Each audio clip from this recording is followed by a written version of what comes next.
नमस्कार, मैं हूं संजय शर्मा। आप देख रहे हैं 4 PM न्यूज नेटवर्क। चाचा, ट्रम्प भारत की तो ऐसी तैसी करने में जुट गए हैं, पता नहीं कौन सी दुश्मनी निकाल रहे हैं। दे दनादन टैक्स, दे दनादन टैक्स। उनको लग रहा है कि भारत पे जितना वो टैक्स लगा देंगे उतना अमीर अमेरिका हो जाएगा। लेकिन अमेरिका की भी हालत खराब है। वहां के शेयर मार्केट भी धड़ाम है और लोग सड़कों पर निकल आए, गुस्सा कर रहे हैं। लेकिन हमारे के लोग सड़कों पर ना निकले, इसलिए औरंगजेब को कब्र से निकाल दिया गया है। पूरे देश में हिंदू मुसलमान पर बहस कराई जा रही है कि जिससे लोग ना पूछे कि आखिर अर्थव्यवस्था का हाल क्या है। मैंने देश के जाने माने बिजनेस के पत्रकार है राजीव रंजन जी, बहुत अच्छा व्यापार का बिजनेस में काम करते हैं, उनसे बातचीत की। उन्होंने कहा कि ट्रम्प जो है वो अपने यहाँ रोजगार पैदा करना चाहते हैं, नए निवेश लाना चाहते हैं जिससे रोजगार पैदा हो। अब मोदी सरकार जो है अब मजबूरी में हर हालत में अपने खर्चे कम करेगी। मैंने पूछा कैसे खर्चे कम करेगी। एक पत्रकार हैं जो रिश्वत मांगने के आरोप में तिहाड़ जेल होके आए हैं, जिनको आप चैनल पर दिन भर हिंदू मुसलमान करते हुए देखते हैं, जिनकी हैसियत साल में 1 करोड़ की भी नहीं है, उनको सरकारी एजेंसी 15 करोड़ रुपए सालाना पे रख रही है। किस बात के लिए रखी है? हुनर क्या था कि साहब ये अपने चैनल पे आज तक पे हिंदू मुसलमान किया करते थे, देश को सांप्रदायिकता की आग में झोंकना चाहते थे। एक तरफ आदमी किसान 50,000 रुपए का बैंक का कर्जा नहीं चुका पा रहा है, सुसाइड कर ले रहा है। प्रधानमंत्री कह रहे हैं नौजवानों से कि पकौड़े तलो, वो भी एक रोजगार है। और दूसरी तरफ एक इस तरह तिहाड़ी रिटर्न पत्रकार को सरकार की तरफ से हमारे आपके टैक्स के पैसे से 15 करोड़ रुपए साल पे रखा जा रहा है। क्या देश है ये? बहुत ज्वलंत मुद्दों पर, मैंने आर्थिक मुद्दों पर राजीव रंजन से बातचीत की है।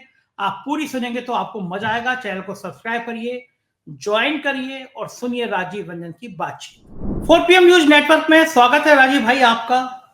मैं देख रहा था खबरें, चूंकि आप बिजनेस के पत्रकार हैं, मुझे तो बिजनेस की बहुत कम समझ है। मैं जानता नहीं कि किस तरह से आर्थिक बाजार उतरते और गिरते हैं, चढ़ते और गिरते हैं। लेकिन मैं खबर देख रहा था कि अमेरिका में शेयर मार्केट गिरा, धड़ाम हुआ, और वहां के लोग गुस्से में सड़कों पर आ गए, रिएक्ट कर रहे हैं, अपना ट्रम्प के प्रति नाराजगी जाहिर कर रहे हैं। कई जगह तो खबरें ऐसी भी चलने लगी कि जिस तरह एलन मस्क का विरोध हो रहा है, कहीं ट्रम्प हटा ही ना दे मस्क का। यानी अगर आपका बाजार गिर रहा है, आम आदमी का पैसा डूब रहा है, आम निवेशक का भरोसा खत्म हो रहा है, तो लोग सड़कों पर आ जाते हैं।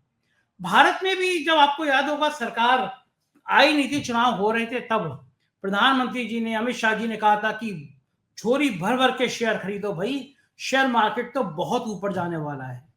लोगों ने अपनी पूरी जमा पूंजी लगा दी। जिन पिता को अपनी बेटी की शादी करनी थी, उन्होंने लगा दी कि चलो शादी में भी 1 साल है, पैसा 1.5 गुना 2 गुना हो जाएगा, और धड़ाम हो गया। भारत का बाजार डूब रहा है, लेकिन भारत के लोग सड़कों पर ना आए, इसलिए कब्र से औरंगजेब को निकाल दिया गया है।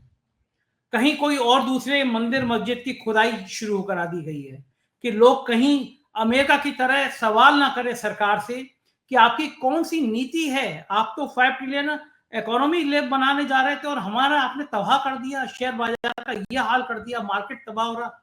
हकीकत क्या है? क्या वास्तव में भारत का बाजार खतरे की ओर इशारा कर रहा है? क्या वास्तव में भारत का शेयर बाजार खतरे की ओर इशारा कर रहा है?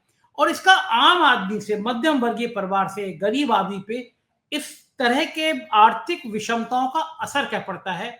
क्योंकि आप बहुत बेहतरीन पत्रकार हैं, मैं फिर कहूंगा अर्थ जगत के, तो मुझे जरा विस्तार से आम आदमी की भाषा में समझाइए कि ये खेल हो क्या रहा है और क्यों हुआ, कारण क्या है, दोषी कौन है?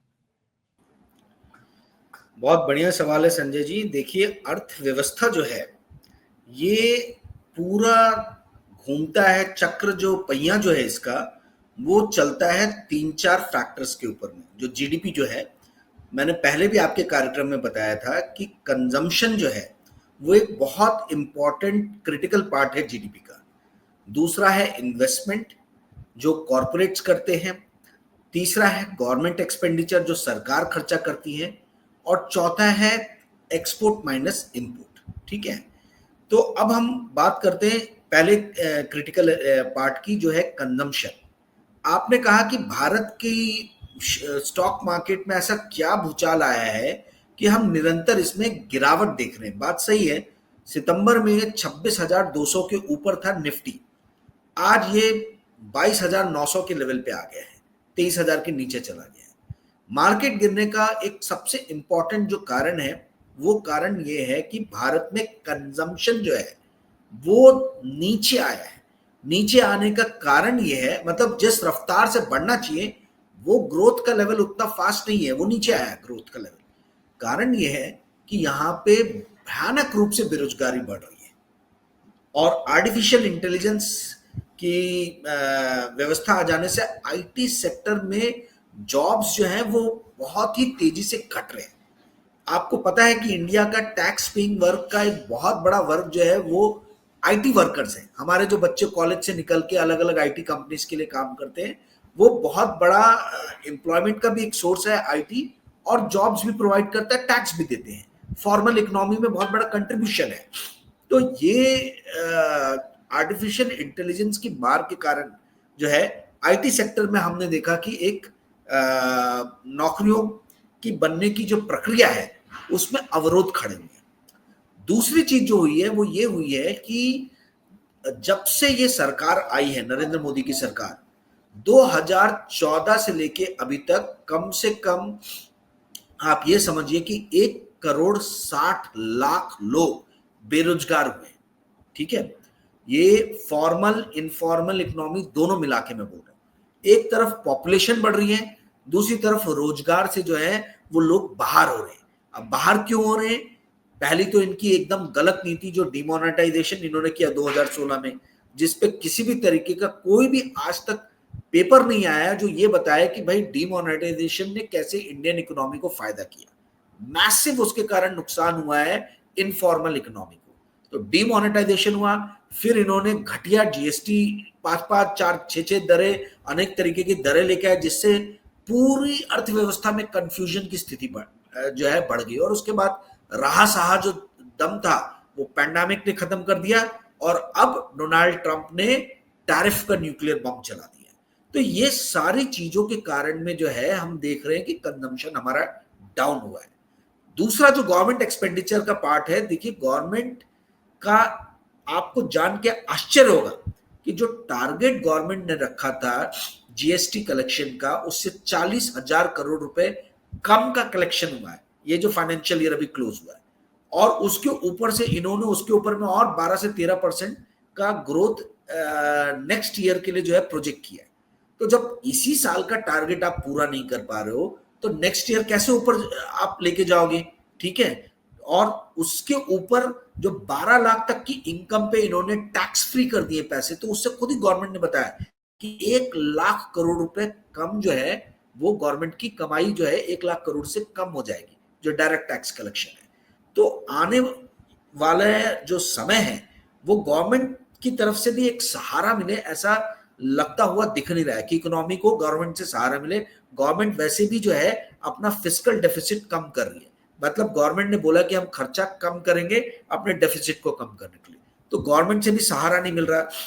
तीसरा जो सबसे बड़ा था, जहां से उम्मीद आ रही थी कि भाई कॉर्पोरेट जो है वो मदद करेंगे इकोनॉमी को सुधारने में, परंतु मुझे दुख के साथ कहना पड़ रहा है कि इस कॉर्पोरेट को, इंडियन इनकॉर्पोरेशंस को, इंडिया इंक को 30% से घटा के 22% कॉर्पोरेट टैक्स जो है मोदी सरकार ने दिया।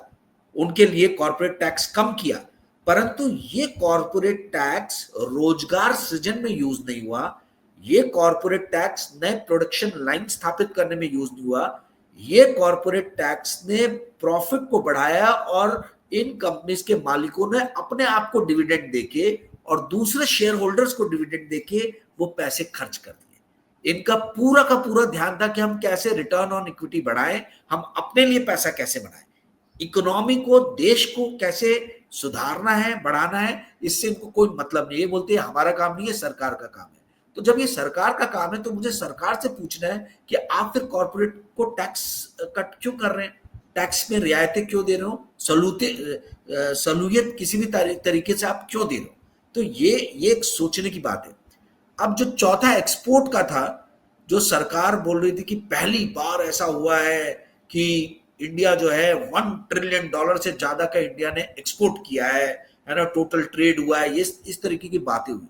अब वो जो रही सही एक्सपोर्ट की भी जो थी, मर्चेंडाइज तो सिर्फ 440 या $430 बिलियन के आसपास ही मर्चेंडाइज गुड्स ट्रेड का एक्सपोर्ट हुआ था, बाकी सर्विसेज एक्सपोर्ट हुए थे। परंतु अब जब ये डोनाल्ड ट्रंप ने अलग अलग तरीके की जो टैरिफ रेट्स लगाए हैं, उससे सबसे ज्यादा नुकसान एशियन कंट्रीज को हुआ है। भारत को भले ही वियतनाम, थाईलैंड, इंडोनेशिया, चाइना के मुकाबले कम हुआ है, परंतु भारत के ऊपर में भी जो है इसका बहुत भयानक असर पड़ेगा। छोटा सा एग्जांपल देता हूं, जो सी फूड्स रहते हैं, मछली, फ्रोजन श्रिम्प, इसमें भारत करीबन $5.5 से $6 बिलियन का अमेरिका को एक्सपोर्ट करता था। अब जो टैरिफ इन्होंने रेसिप्रोकल टैरिफ 26% बढ़ा दिया है, तो आप ये समझिए कि वो जो वेस्ट इंडीज के जो आइलैंड है जो अमेरिका के पास में है, बारबाडोस और गुयाना, वहां से जो है इजीली अब ये फ्रोजन श्रिम्प मछलियां जो है जाएगी, तो हमारे यहाँ के मछुआरों को नुकसान होगा। ये छोटे छोटे इस तरीके के बहुत सारे एग्जाम्पल्स हैं जो दिए जा सकते हैं। तो एक्सपोर्ट का भी इंजन जो हमें लग रहा था कि इकोनॉमी को सपोर्ट देगा, वो भी सपोर्ट देता हुआ दिख नहीं रहा है। तो स्टॉक मार्केट क्या है? स्टॉक मार्केट तो यही देखता है ना कि देश के लोगों के हाथ में पैसा कितना है, सरकार सिस्टम में कितना पैसा दे रही है, देश की इकोनॉमी कितनी किस दिशा से और कितनी रफ्तार से ऊपर जा रही है।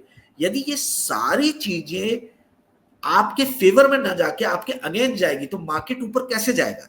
इसीलिए स्टॉक मार्केट से भी दूरी बना के रखना निवेशकों के लिए बहुत ज्यादा जरूरी है, जब तक की स्थिति सुधरती हुई ना दिखाई दे, क्योंकि रिटर्न ऑन कैपिटल के बदले रिटर्न ऑफ कैपिटल जो है, आपका पैसा आपको वापस मिल जाए, मूलधन, वो ज्यादा अहम है।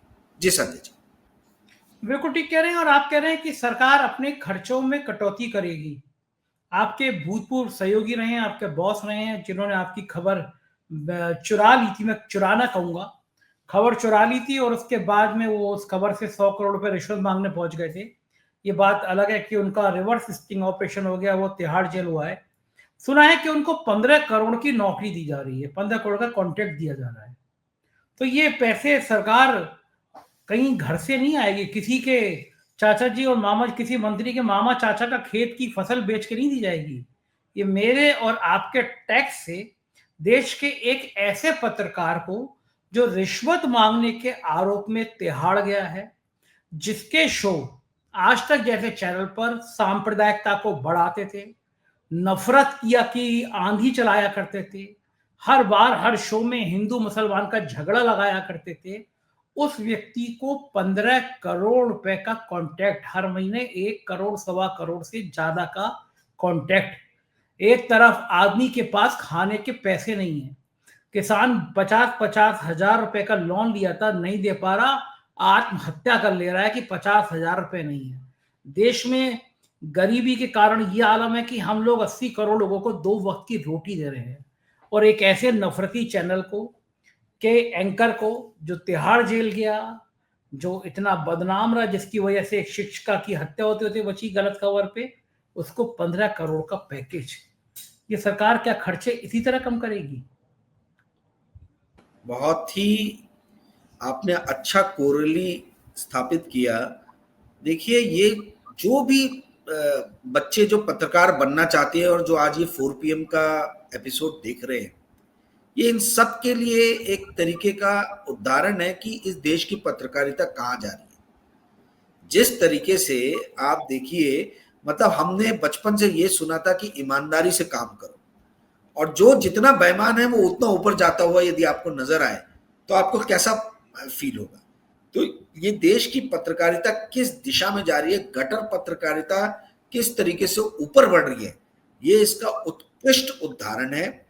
आप बोल रहे हैं कि सरकार अपने खर्चों को कैसे कम करेगी? सरकार अपने खर्चों को कम जो है वो नरेगा जैसा फंड, जहां पे जरूरतमंद लोग हैं, जिनको काम चाहिए, जिनके 2 हाथ जो खाली बैठे, जिनको काम चाहिए, जिनको अपने परिवार का पेट भरने के लिए 2 वक्त की रोजी रोटी कमाने लायक एक संसाधन चाहिए, उनकी रोजी रोटी पे नरेगा के फंड पे कंट्रोल करके ये सुधीर चौधरी जैसे लोगों को पुरस्कृत करने का काम किया जा रहा है। देखिए संजय जी, ये बहुत ही उत्कृष्ट उदाहरण है जो आपने दिया कि किस तरीके से सरकार जो है गलत तरीके से गलत जगहों पे अपने पैसों को खर्चा करती है। आप बताइए, मुझे नहीं समझ में आता कि सुधीर, मैंने बहुत मैं बहुत अच्छे से उनको जानता हूं। उनका इंटेलिजेंस लेवल 15-16 करोड़ के लागत के लेवल का तो कतई नहीं है। ठीक है, ये एक अपने मुझे बताइए, 15 करोड़ छोड़िए, उनका लेवल, उनकी पत्रकारिता का लेवल क्या 1 करोड़ रुपए साल का भी है? ये जो आपने सवाल पूछा है, ये बड़ा ही मतलब एकदम सटीक आपने वार किया है। भाई आप ऐसा क्या लिख लेते हो, आप ऐसा क्या बता रहे हो, आप लोगों के नॉलेज कर्व में क्या इनहैंसमेंट कर रहे हो, आप क्या ऐसी नई बातें बता दे रहे हो जिससे लोगों को लगे कि हाँ हमने मानसिक लेवल पे कुछ नया सीखा है, एक मन में तृप्ति की भावना है कि आज हमने कुछ नया सीखा है, कुछ नया जाना है। ये आई मीन ये सिर्फ और सिर्फ जो है ये स्तुति चरण वंदना करने का पुरस्कार मिला है इन्हें। हिंदू मुसलमान करके देश के अंदर में किस तरीके से विघटनवादी शक्तियों को बढ़ावा दिया जाए, उसको कैसे पुरस्कृत किया जाए, उसका उत्कृष्ट उदाहरण है।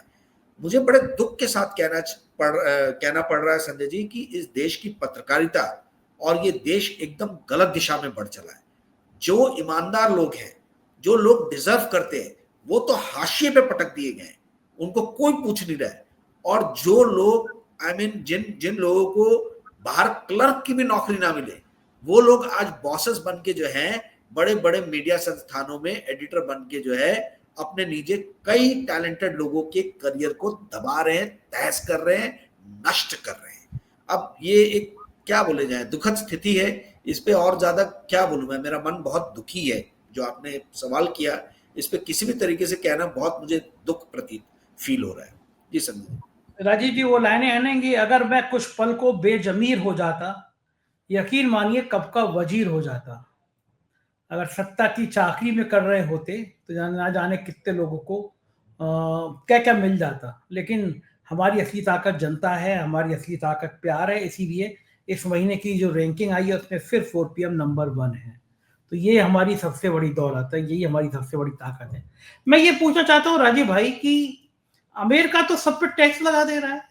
ट्रम्प कह दे रहा है कि भाई हम इतनी झोली भर के ले आएंगे, अमेरिका फिर से महान हो जाएगा। लेकिन टैक्स लगाने से दूसरे देशों के शेयर बाजार डूबते तो डूबते, अमेरिका के शेयर बाजार क्यों डूब गए, उसका क्या कारण है वो समझाइए, वो समझ में नहीं आ रहा लोगों की। बहुत बढ़िया सवाल है। देखिए एक बात को समझिए आप, चाइना से यदि अमेरिका को कुछ एक्सपोर्ट जाता है या वियतनाम से कुछ एक्सपोर्ट जाता है तो इसका अर्थ ये नहीं है कि चाइना या वियतनाम की कंपनी में एक्सपोर्ट कर रही है। मैं आपको एग्जांपल देके बता रहा हूं। एप्पल कंप्यूटर्स सबको मालूम है, एप्पल के आई फोन सबको मालूम है। एप्पल का 80% जो मैन्युफैक्चरिंग है वो चाइना में होता है, चाइना और वियतनाम में। ठीक है, $3 ट्रिलियन की कंपनी है, मार्केट कैप जो है। क्या बात कर रहे हैं आप, 3 चाइना में बनता है ट्रिलियन फिर? तो मैं इस फोन को तोड़ दूं? मैं चाइना का विरोध करता हूं, मैं चीन की झालर नहीं लगाता हूं। भक्त लोग तो ये कहते हैं ना कि हम चीन का कोई सम्मान का विरोध करेंगे, झालर नहीं लगाएंगे। तो भक्त लोगों को एप्पल अब यूज नहीं करना चाहिए, वो चीन में अगर बन रहा है तो, है ना, एप्पल नहीं लगाना चाहिए, मोदी जी को नहीं करना चाहिए, है ना। एग्जैक्टली 80% जो है एप्पल ये जो मोबाइल है इसकी मैन्युफैक्चरिंग चाइना में रही। अच्छा एप्पल तो छोड़िए, नाइकी के आप जूते पहनते, ट्रैक सूट पहनते, आपको पता नहीं है कि नाइकी का सारा माल जो है वो वियतनाम में बनता है और बांग्लादेश में बनता है। तो ये जो कंपनीज हैं, जो S&P 500 का बड़ा पार्ट है, एप्पल $3 ट्रिलियन की कंपनी है। तो ऐसी बहुत सारी कंपनीज हैं, अमेरिकन कंपनीज, जिन्होंने अपना मैन्युफैक्चरिंग बेस, अपनी फैक्ट्री जो है वो चाइना में शिफ्ट कर दी है, वियतनाम में शिफ्ट। एक सेकंड बस, सॉरी, मैं बीच में मुझे किस्सा याद आ गया, क्षमा चाहूंगा। हुआ ये कि एक बार ये हुआ कि कौन सा देश का साइंटिस्ट सबसे तेज है। तो ये हुआ कि जाएंगे सब लोग कार में और फिर अलग अलग कुछ घंटों के लिए जाएंगे, वो बताएंगे घड़ी दी गई, घड़ी में टेक्नोलॉजी लेकर जाइए। सबसे पहले अमेरिका का आदमी गया, उसने कहा कि सामने घड़ी में अलार्म लगाया है। उन्होंने कहा वाह। जापान का आदमी गया, उसने कहा साहब मैं घड़ी में वो लगा रहा हूँ, सूरज की किरणों में धूप आ जाएगी और धूप से ही चार्ज हो जाएगी।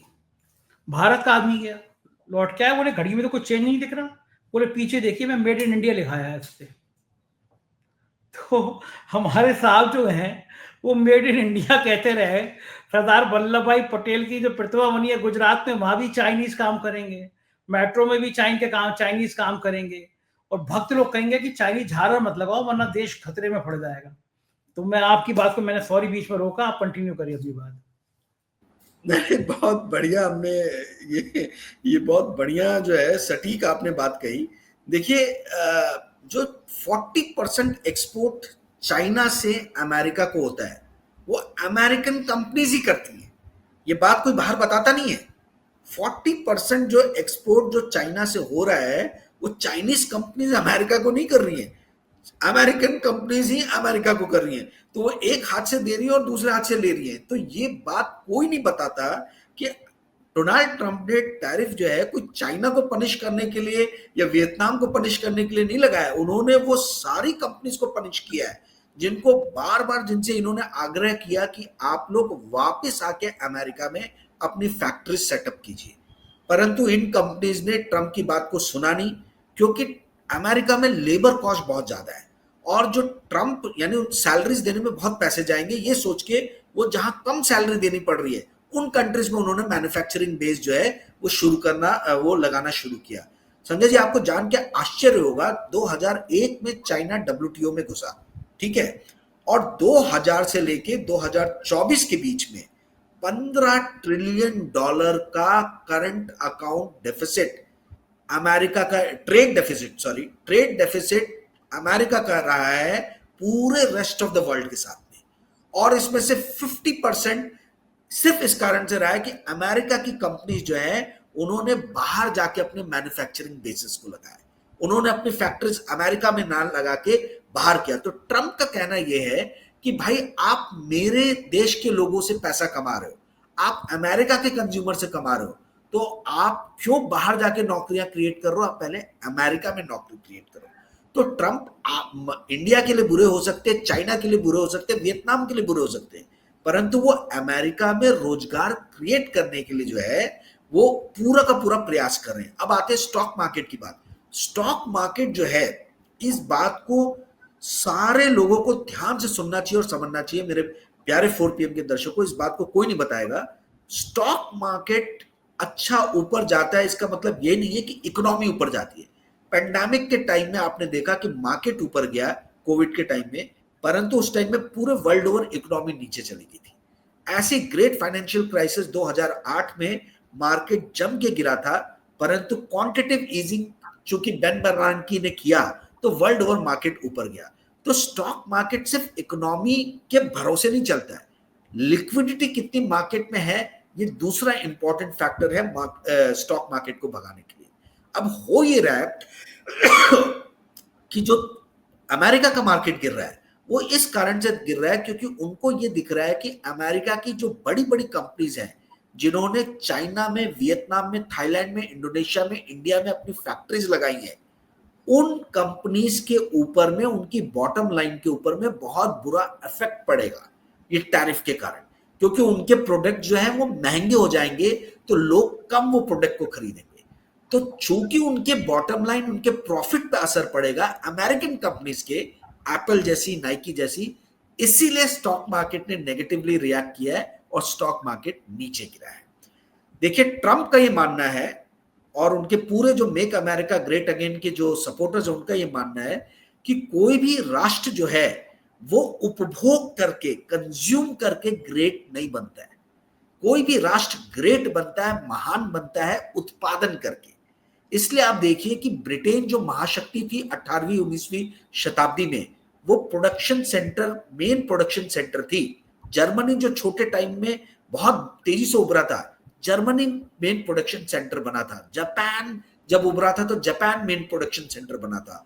और पूरी 20th सेंचुरी में, 19th सेंचुरी में अमेरिका सुपर पावर बना क्योंकि अमेरिका बहुत बड़ा एक प्रोडक्शन सेंटर था। तो आप प्रोडक्शन करके ग्रेट बनते हो, महान राष्ट्र बनते हो, कंज्यूम करके नहीं बनते हो।